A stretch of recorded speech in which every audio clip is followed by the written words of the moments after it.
কেমন আছো সকলে? নিশ্চয়ই ভালো আছো। এসপিএম ক্লাস এডুকেশন চ্যানেলে তোমাদের সকলকে স্বাগত। আজকের ক্লাসটা আমার প্রিয় দশম শ্রেণীর ছাত্রছাত্রীদের জন্য, তোমাদের জন্য নিয়ে চলে এসেছি। আজকে একটা নতুন ক্লাসের বিষয়বস্তুটা কি সেটা তো তোমরা থাম্বনেল দেখেই বুঝে গেছো। হ্যাঁ, আজকের ক্লাসটা আমরা আলোচনা করব তোমাদেরই প্রথম অধ্যায়ের বহির্জাত প্রক্রিয়া ও তার দ্বারা সৃষ্ট ভূমিরূপ। এই অংশে নদী অংশটা আমরা আলোচনা করব। নদীর যে সমস্ত কাজগুলো রয়েছে, ক্ষয়, বহন আর সঞ্চয়, তার মধ্যে নদীর ক্ষয় কাজ এবং তার দ্বারা সৃষ্ট ভূমিরূপ সম্পর্কে আজকের আমাদের ক্লাসের আলোচ্য বিষয়বস্তু। তো তাহলে চলো ক্লাসটা মন দিয়ে দেখে নাও। আমরা আর একটু সময় নষ্ট না করে ক্লাসের মধ্যে প্রবেশ করে যাই, আর ক্লাসটা মনোযোগ সহকারে প্রথম থেকে শেষ পর্যন্ত দেখো। তার কারণ এই যে টপিকটা আজকে আলোচনা হতে চলেছে, এটা এমন একটা গুরুত্বপূর্ণ টপিক যেটা কিন্তু প্রায় সময়তেই পরীক্ষায় আসে এবং বড় মার্কের প্রশ্ন হিসেবে, অর্থাৎ 5 নম্বরের প্রশ্ন হিসেবে আসে। সেক্ষেত্রে তোমরা জানো অবশ্যই চিত্র সহ কিন্তু উত্তরটাকে তৈরি করতে হবে। তাই জিনিসটা খুব ভালো করে বুঝে নাও, যাতে নিজেদের সহজবোধ্য ভাষায় তোমরা উত্তরটাকে পরীক্ষার খাতায় পরিবেশন করতে পারো। নদীর ক্ষয়কার্যের দ্বারা সৃষ্ট ভূমিরূপ বা নদীর ক্ষয়কাজ, এই বিষয়টা আলোচনা করতে গেলে আগে আমাদেরকে জানতে হবে যে নদী আসলে কি। নদী হচ্ছে এমন এক স্বাভাবিক জলধারা যেটা কোনো উচ্চভূমি অঞ্চল থেকে বা পার্বত্য অঞ্চল থেকে উৎপত্তি লাভ করে। সৃষ্টি হওয়ার পর কি হলো, ভূমিভাগের ঢাল অনুসারে মাধ্যাকর্ষণ শক্তির টানে বয়ে আসে। সেই যে স্বাভাবিক জলধারা সেটাকেই আমরা বলবো নদী। এই যে বয়ে আসছে উৎস অঞ্চল থেকে মোহনা পর্যন্ত নদী যে বয়ে যাচ্ছে, সেই তার প্রবহমানতার মধ্যে 3 রকমের গতি লক্ষ্য করা যায়: পার্বত্য প্রবাহ বা উচ্চ গতি, মধ্যগতি বা সমভূমি প্রবাহ, নিম্ন গতি বা বদ্বীপ প্রবাহ। এই যে 3টে গতির কথা আমরা বললাম, সেই 3টে গতির মধ্যে নদী 3 রকমের কাজ করে থাকে। নদীর মূল কাজ প্রধানত 3টে, সেটা হচ্ছে ক্ষয়, বহন আর সঞ্চয়। এই যে ক্ষয় কাজ, বহন কাজ, সঞ্চয় কাজ, এটা নদী কোন গতিতে করে থাকে? একেবারে নদীর যখন প্রথম সৃষ্টি হলো, উৎপত্তি লাভ করলো, সেই সময় নদীর শক্তি বেশি, তাই খুব স্বাভাবিকভাবেই নদী সেই সময় যে কাজটা করবে সেটা হচ্ছে ক্ষয় কাজ। এরপরে মধ্য গতিতে গিয়ে তার বেশিরভাগ কাজটাই হবে বহন কাজ, তখন ক্ষয়ের ক্ষমতা কমে যাবে, তখন হবে বহন কাজ। আর নিম্ন গতিতে গিয়ে নদী যে কাজটা করবে সেটা সম্পূর্ণভাবে সঞ্চয়, সেখানে ক্ষয় বহন দুটোই কিন্তু স্তব্ধ হয়ে যাবে। তো আমরা যেটা আজকে আলোচনা করতে চলেছি সেটা হচ্ছে নদীর ক্ষয় কাজ। তাহলে আমাদের আজকের আলোচনায় যেটা উঠে আসবে সেটা হচ্ছে নদীর কোন গতি না উচ্চ গতি বা পার্বত্য প্রবাহ। তাহলে উচ্চ গতি বা পার্বত্য প্রবাহে নদী কি করে না ক্ষয় সাধন করে। এই সময় নদী উচ্চভূমি অঞ্চল বা পার্বত্য অঞ্চল থেকে উৎপত্তি লাভ করলো, সেই সময় তার শক্তি প্রবল, জলের গতি অনেক বেশি, স্রোত বেশি। তার ফলে কি হবে, নদীর সমস্ত যে কাজটা করবে সবটাই ক্ষয় কাজ। এবার এই যে ক্ষয় কাজটা নদী করবে, সেই ক্ষয় কাজের মধ্যেও বেশিরভাগটাই হবে নিম্নক্ষয়। এই সময় যেহেতু নদীর গতি বেশি, প্রচন্ড গতিতে নদী আছাড় খেয়ে খেয়ে আসতে থাকে, ভূমিভাগের ঢাল অনুসারে নিচের দিকে গড়িয়ে নামতে থাকে। সেই সময় নদীর যে কাজটা মূলত হবে সেটা হচ্ছে নিম্নক্ষয়। এই সময় পার্শ্বক্ষয় হয় কিন্তু খুব সামান্য, যেটুকু হয় সেটা হচ্ছে নিম্নক্ষয়। তাহলে এই ক্ষয় কার্যের ফলে নদী মূলত কোন কোন ভূমিরূপ তৈরি করবে? নদীর উচ্চ গতিতে যে যে ভূমিরূপ গুলো সৃষ্টি হতে পারে সেটা হচ্ছে আই আকৃতির উপত্যকা, ভি আকৃতির উপত্যকা, জলপ্রপাত, প্রপাতকূপ, প্লাঞ্চ পুল, তারপর তোমার শৃঙ্খলিত শৈলশিরা, মন্থকূপ বা পটহোল, এরকম বিভিন্ন ভূমিরূপ তৈরি হতে পারে। উচ্চ গতিতে বা পার্বত্য প্রবাহে সৃষ্ট যে সমস্ত ভূমিরূপ গুলোর কথা তাহলে আমরা বললাম, তার মধ্যে এখন প্রথমেই আমরা যেটা আলোচনা করব সেটা হচ্ছে আই আকৃতির উপত্যকা। এই আই আকৃতির যে উপত্যকাটা, এটারই কিন্তু আরো একটা নাম আছে, সেটা হচ্ছে ক্যানিয়ন। আমরা প্রথমেই বলেছি যে নদী কোথায় সৃষ্টি হয় না উচ্চ পার্বত্য অঞ্চলে বা উচ্চভূমি অঞ্চলে, সেটা মালভূমি হতে পারে বা উচ্চ পার্বত্য অঞ্চলও হতে পারে। এই উচ্চভূমি অঞ্চলে নদীর সৃষ্টি লাভ করার পর বা উৎপত্তি লাভ করার পর, তখন তো তার মধ্যে জলের গতি প্রচন্ড, স্রোত প্রচন্ড। সেই সময় নদী যখন প্রবল গতিতে আছড়ে যায় বা বয়ে চলে, সেই সময় কি হয়, নদীর নিম্নক্ষয়টা বেশি হয়। এইবার নদী যে সমস্ত অঞ্চলের উপর দিয়ে বয়ে যায়, সেই সমস্ত এলাকাগুলোর মধ্যে বেশ কিছু এলাকা থাকে যেটা হচ্ছে শুষ্ক অঞ্চল বা প্রায় বৃষ্টিহীন অঞ্চল। সেই সমস্ত এলাকায় নদীর ওই জলের কার্যের ফলে যে ভূমিরূপ গুলো সৃষ্টি হবে, তার মধ্যে একটা অন্যতম কিন্তু হলোই আই আকৃতির উপত্যকা বা ক্যানিয়ন। কেন তাহলে এই ভূমিরূপটা সৃষ্টি হবে? কারণ শুষ্ক অঞ্চলে বা যেখানে প্রায় বৃষ্টিহীন যে অঞ্চল, সেখানে কি হচ্ছে, বৃষ্টিপাতের অভাবে যে নদীটা, সেই নদীর কিন্তু পার্শ্বক্ষয় একেবারেই হয় না বললেই চলে। কিন্তু নদীর জলের গতিবেগ প্রচন্ড, সেই গতিবেগ বেশি থাকার ফলে নদী কি হয়, প্রবল গতিতে আছড়ে পড়ে, তখন তার নিম্নক্ষয়টা বেড়ে যায়, অপেক্ষাকৃত পার্শ্বক্ষয় একেবারেই প্রায় নেই। তখন কি হয়, এই নদী খাতটাকে দেখতে মনে হয় ইংরেজি আই অক্ষরের মতো। ইংরেজি আই অক্ষরের মতো এই উপত্যকাটাকে দেখতে হয় বলেই এর নাম হচ্ছে আই আকৃতির উপত্যকা। তাহলে এই আই আকৃতির উপত্যকাটা আমরা কোথায় দেখতে পেলাম? শুষ্ক বা প্রায় শুষ্ক বৃষ্টিহীন পার্বত্য অঞ্চলে আমরা এই ভূমিরূপটা দেখতে পাবো। এই রকমই একটা ভূমিরূপ, যার আর একটা নাম আমরা বললাম কি ক্যানিয়ন, আই আকৃতির উপত্যকা বা ক্যানিয়ন। এইরকমই একটা ক্যানিয়নের উদাহরণ হচ্ছে কলোরাডো নদীর গ্র্যান্ড ক্যানিয়ন।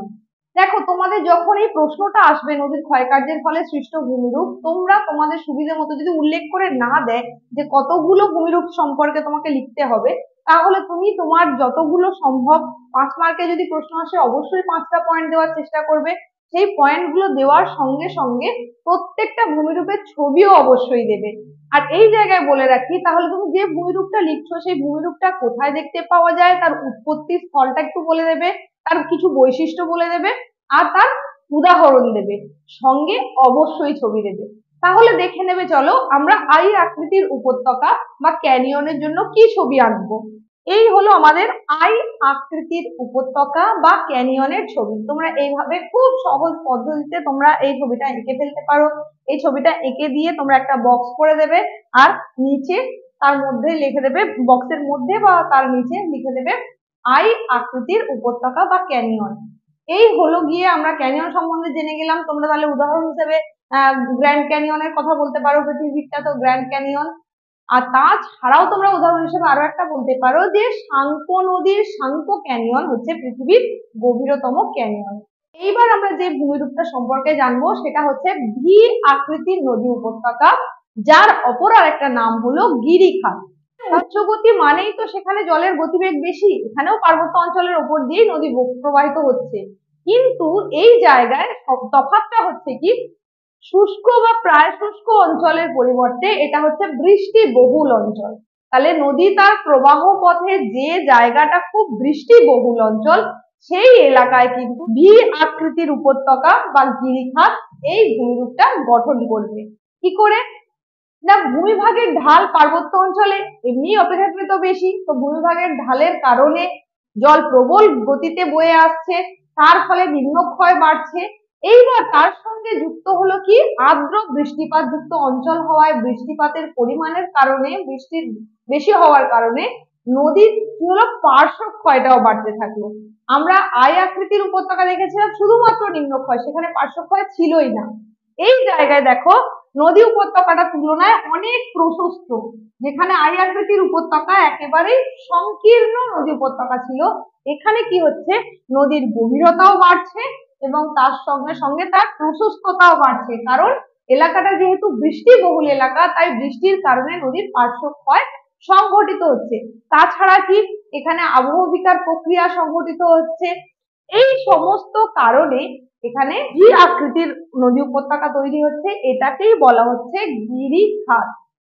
এই জায়গায় তোমাদেরকে বলে রাখি, নেপালের কালী নদীর গিরিখাত একটা উল্লেখযোগ্য গিরিখাত। নেপালের কালী নদীতে এরকম গিরিখাত লক্ষ্য করা যায়, এটা হচ্ছে উদাহরণ। তাহলে বৈশিষ্ট্য হিসেবে তোমরা কি বলবে না, বৃষ্টিবহুল পার্বত্য অঞ্চলে যেখানে ভূভাগের ঢাল বেশি, সেখানে এই ধরনের ভূমিরূপ সৃষ্টি হয়।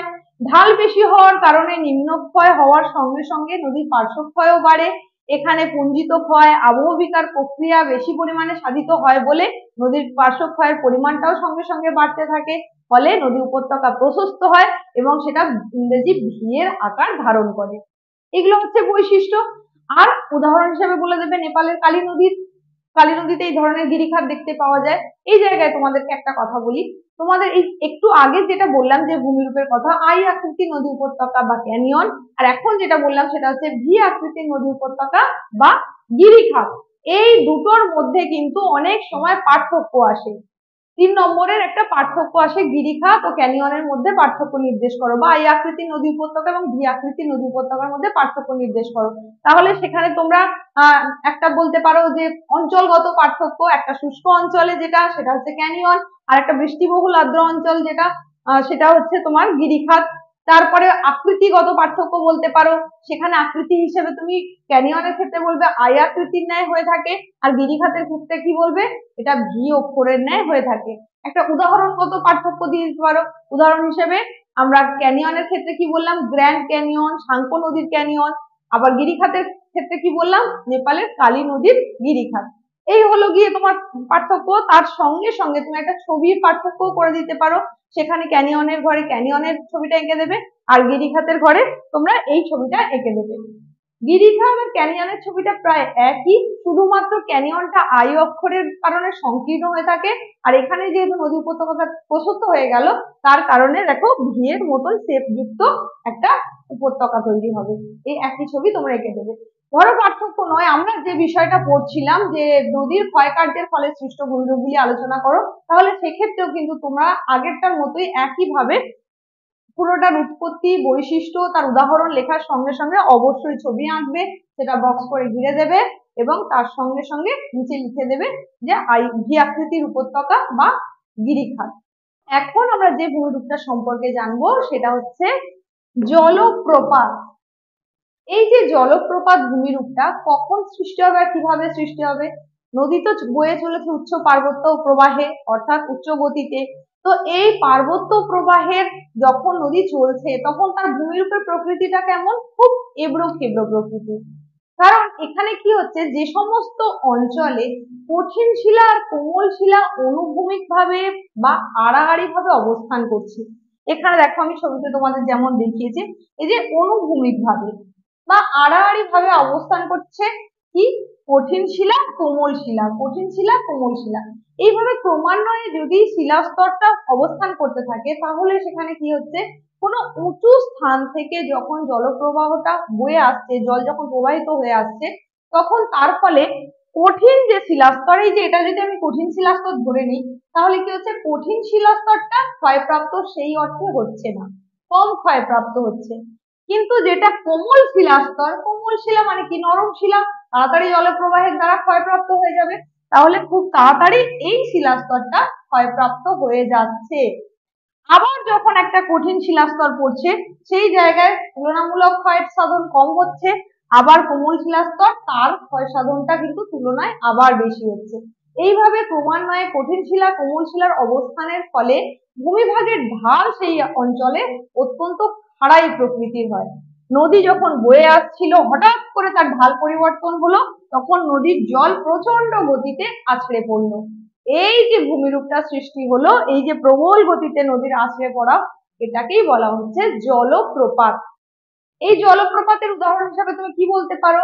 তুমি ভেনেজুয়েলার নাম শুনেছো? ভেনেজুয়েলার যে ক্যারোনি নদী, সেই ক্যারোনি নদীর একটা উপনদী আছে যার নাম চুরান। সেই চুরান উপনদীতে একটা জলপ্রপাত দেখতে পাওয়া যায়। তোমরা হয়তো এই ক্যারোনি বা চুরানের নাম শোনোনি, কিন্তু যে জলপ্রপাতটা রয়েছে সেটার নাম আগেই শুনেছো, সেটা হচ্ছে পৃথিবী বিখ্যাত জলপ্রপাত অ্যাঞ্জেল জলপ্রপাত। এই অ্যাঞ্জেল জলপ্রপাত হলো এর উদাহরণ। তাহলে উদাহরণ হিসাবে তোমরা শুধু অ্যাঞ্জেল জলপ্রপাত এই কথাটাও লিখতে পারো, বা বিস্তৃতভাবে এটাও লিখতে পারো যে ভেনেজুয়েলার ক্যারোনি নদীর উপনদী চুরানের মধ্যে লক্ষ্য করা যায় যে জলপ্রপাতটা, সেটা হচ্ছে অ্যাঞ্জেল জলপ্রপাত। এরপর আমরা যে ভূমিরূপটা সম্পর্কে জানবো সেটা হলো প্রপাত কূপ বা প্লাঞ্চ পুল। দেখো এর আগে আমরা যেটা পড়লাম জলপ্রপাত, সেখানে আমরা কি দেখলাম যে ভূমিভাগের ঢাল হঠাৎ করে পরিবর্তিত হওয়ার ফলে নদী প্রচন্ড গতিতে আছড়ে পড়লো, সেটাকেই বলা হলো জলপ্রপাত। এবার এই যে জলপ্রপাতের জলটা আছড়ে পড়লো, জলপ্রপাতের জল যে অংশে আছড়ে পড়লো নিচের দিকে, সেই অংশে কি হয়, ক্রমাগত আছড়ে পড়ার ফলে সেখানকার অংশটা কি হবে, বেশি পরিমাণে সেই ভূমিটা কি হবে, বেশি পরিমাণে ক্ষয়প্রাপ্ত হয়ে যাবে। ক্ষয়প্রাপ্ত হতে হতে সেই জায়গাটা একটা বড় গর্তের আকার ধারণ করে, যেটাকে দেখতে অনেকটা মনে করা হয় হাড়ির মতন। এই যে ভূমিরূপটা সৃষ্টি হলো, একেই বলা হচ্ছে প্রপাত কূপ বা প্লাঞ্চ পুল। তাহলে এটা কোথায় সৃষ্টি হবে, জলপ্রপাতের তলদেশে বা নিচের অংশে। আর এরই তলদেশে দেখো ক্ষয়িত পদার্থগুলো এই জায়গায় জমে উঠেছে। তাহলে এই যে প্রপাতপুর বা প্লাঞ্চপুর এর উদাহরণ হিসেবে আমরা কি বলতে পারি, এখানে আমরা বলতে পারি মধ্যপ্রদেশের যে পাঁচমারি, সেই মধ্যপ্রদেশের পাঁচমারিতে একটা জলপ্রপাত রয়েছে, সেই জলপ্রপাতের নাম হচ্ছে লিটল ফল।